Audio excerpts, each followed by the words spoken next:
Hello po, magandang umaga po sa mga kapwa ko magsasaka at mga manunood. Bali, andito po ako ngayon sa isang bukid na sinasaka ko.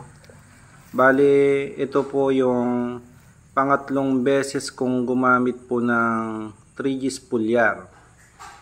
Ayan po, kung makikita po nyo, maganda po yung result ng paggamit ko po ng 3G Spooliar. Bali, itong bukid po na ito, dito ko po nakita na talagang maganda po yung resulta po ng paggamit ko ng 3G Spooliar. Dahil dito po, ito yung pangatlong beses po akong namangha sa epekto po ng 3G Spooliar. Bali, itong bukid po na ito po yung isa po sa mga sinasaka ko na medyo mahirap sakahin. Bakit kanyo po? Dahil ito pong bukid po na to, binibili ko po rito yung tubig. Dahil wala pong source ng tubig na irrigation, kundi ang gamit po rito ay water pump. So, gumagamit po ako ng water pump para lang mapatubigan po ito. At ito rin po yung bukid na pag umulan po ng tuloy-tuloy o ilang araw po na umuulan, sobra-sobra naman po ang tubig. Kaya isang problema ko rin po yun. Bali, pagka ganun po halos hindi po kami makapagtanim dahil matubig. So, kailangan po naming tanggalin muna yung tubig. So, gagastos po uli ako ng diesel dahil gagamit po kami ng water pump para lang po i-drain po yung tubig ng bukid po na ito. So ganun po kahirap sakahin po itong bukid na to. Ayan po, kung makikita po nyo, yun po yung water pump kung saan po kami kumukuha po ng tubig. Ayan. Yan na po yung resulta po ng tanim po namin dito. Ayan po. Kaya talagang ito yung masasabi ko na napakaganda talaga ng output po ng 3G Spooliar. Kaya sa mga kapwa ko magsasaka, ito po yung pangatlong patunay na maganda po yung resulta po ng paggamit ko ng 3G Spooliar. Ito po, baka mamaya pag nakita po nyo yung kung paano po yung itsura nitong bukid na to mula nung taniman po namin at nung naitanim po namin, baka magulat po kayo. Mamaya po makikita po nyo kung ano ba yung itsura nitong bukid namin mula nung nataniman at hanggang nung mga nasa almost 3 weeks po na naitanim yung palay po namin. Bali, kung makikita po nyo kasi itong bukid na to, ngayon yan po yung tsura niya ngayon, no? Maganda po yung bunga niya. Ayan. Ang ganda po ng bunga. Talagang kumapal din po talaga yung tanim po namin. Dahil itong area po na to, itong portion po na to, yung nakapokus po na yan, yan po yung isang pinitak po na pinakamaluwang. Bali, ito po kasi kulang 1 hektarya po, 3 pinitak lang po ito. Itong pinapakita ko po na to na nakapokus po, yan po yung isang pinitak na pinakamaluwang. Kaya lang po ito, pag umulan po, ito yung isang pinitak na lubog po sa tubig. Kaya yung tanim po namin noon, kawawa po. Pero talagang dito po ako nagulat at namangha.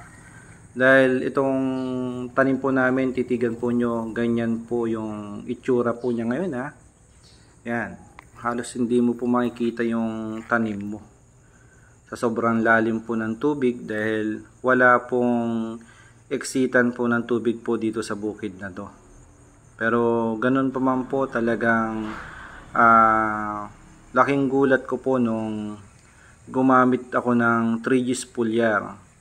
Sabi ko nga, sa tagal ko na nag-organic, ngayon ko lang kinakitaan yung mga tanim ko. Tinamaan man po ng habagat at tinamaan po ng matinding ulan na nalubog po sa tubig ng almost 3 weeks. Pero kung makikita po nyo, ayan yung bunga po niya, ang ganda. Dahil po sa paggamit ko po ng 3G's Foliar. Kaya talagang ako po ay namangha at bumili po sa paggamit ko po ng 3G's Foliar. Ito na po yung sinasabi kong, yan po, yung isang pinitak po ng maluwang. Ito po yung sumunod po na pinitak na medyo maluwang po yan. Pero itong portion po na to, yan po, yan. Ito po yung pinakamalaking pinitak po o pinakamaluwang. Titigan nyo pong mabuti yung itsura po niya ngayon. Makapal po siya. Ayan po. Maganda po. Lalo na po dito sa portion po na yan. Yan. Sa tabing bahay po yan. May pader po na yun. Titigan nyo po ngayon po. Yan. Pinupokus ko po. I-compare po nyo mamaya kung ano po yung itsura po niya mula nung naitanim po namin. Compare po ngayon na malalaki na at may mga bunga na. Ayan po. Ayan. Bali, ito po ngayon yung resulta na talagang nakakamangha po ang paggamit ko po ng 3G's Foliar. Dahil sabi ko nga, ngayon ko lang kinakitaan yung mga tanim ko na ganito po yung naging itsura ng tanim kong palay. Ito po, yan yung pong portion po na yan. Yan, ito po yung lubog na lubog po nun sa tubig. Almost 3 linggo na pinaproblema ko po dahil halos hindi ko na makita yung tanim ko. At talagang yung tanim po namin na palay po rito sa portion po na to halos namatay na po. Marami pong namatay, halos talagang wala ka nang makikitang tanim. Ito po, yan po, kung makikita po nyo, yan po yung itsura po nun.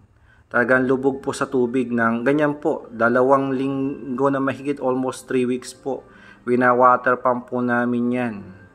Yan po pero ngayon po, ikita po nyo, ganyan po yung itsura niya.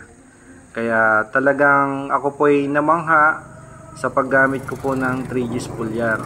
Akalain mo po, sa loob po ng halos 3 linggo na lubog po sa baha.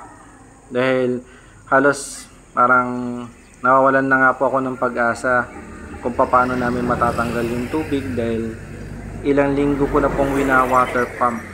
Pag wina-water pump po namin, medyo natutuwa na po ako pag makikita ko na po yung dulo ng palay.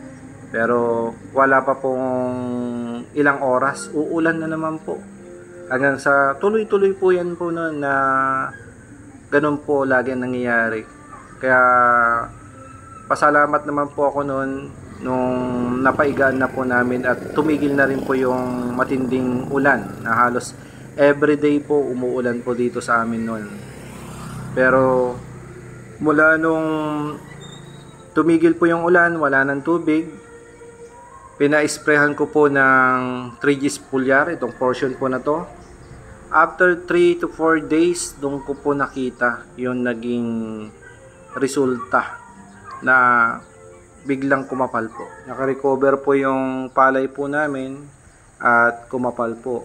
Bali, yan po yung talagang naging epekto po ng paggamit ko ng 3G's Foliar. Kaya sa mga kapwa ko magsasaka, uulitin ko po uli. Huwag na po kayong magdalawang isip na gumamit po ng 3G's Foliar. Napakaganda po. Kaya subukan nyo na po. Ito po yung resulta ng paggamit ko po. Kung makikita po nyo. Dahil sabi ko nga, mahirap hikayatin yung mga magsasaka. Dahil sabi nga nila, to see is to believe. Ayan na po. Ako po mismo nagsasabi sa inyo na isa po ako sa napakarami ng nakagamit po ng 3G's Foliar na talagang nagsasabi po na maganda po ang resulta. Kaya sa mga may katanungan po, ito po yung number ko, 0928-751-7483. Mag-text or tumawag lang po kayo para magabayan ko po kayo kung paano po ang paggamit ng 3G Spooliar at para matulungan ko po kayo sa inyong pagsasaka. Yan po, ang ganda po ng output ng 3G Spooliar. Yan yung dating lubog sa tubig, ngayon ganyan po itsura.